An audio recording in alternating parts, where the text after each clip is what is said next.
So let's go into what happens if you're missing logical attraction, which is typically a really big problem for women, is they miss this bottom logical attraction corner. And there's a reason why, which we'll get into in a minute. But what happens is if you have emotional attraction and sexual attraction, but no logical, you have hopeless romantic love, which is what this is. Hopeless romantic love is called hopeless romantic because there's no logical reasoning behind the love at all. There's no, it doesn't make any sense for you to be together.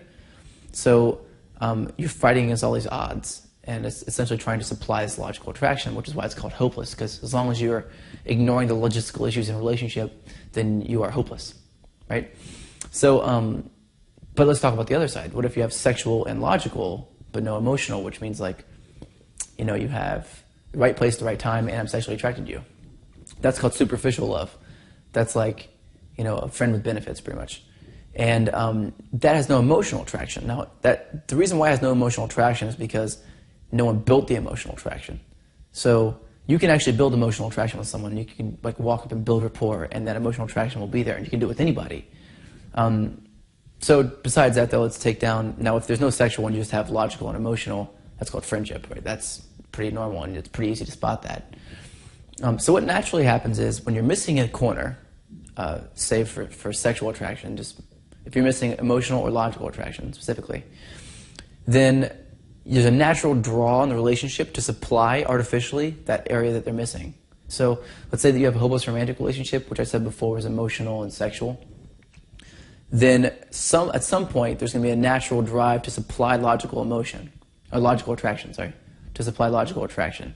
And that comes in the form of trying to force timing to work in one area, but also trying to change locations, trying to change life views, religions, complete lifestyles in general, and future goals and dreams so that we can be next to this person, be around this person. So if you've ever heard someone say, I'm going to move from where I am to be near you, or I'm going to move into your city if it was a long distance relationship, or for example, if someone said, I'm quitting my job and coming working in your field so they can be near you more. This is in the beginning of a relationship that I want to stress. It's not like you've been dating for 10 years and you're in love and then all of a sudden you want to change this around, This is in the beginning stages of, I'd say if I had to give a time frame between the moment you meet them to 7 months into a relationship, 7 or 8 months. Around 7 or 8 months, if you don't have the logical attraction there, it's really obvious, and if you haven't supplied and built this emotional attraction yet, then there's a reason why you're not doing that either, because you just don't want to fall in love with this person. So what happens is that applies that way. At the same time, with superficial love, you start to supply emotional attraction. Supplying emotional attraction comes in the form of someone forcing rapport, you have to meet my family, that kind of concept. I want you to meet someone that I love very much, or I want you to, I want to know what you're thinking and feeling 24/7, that kind of thing.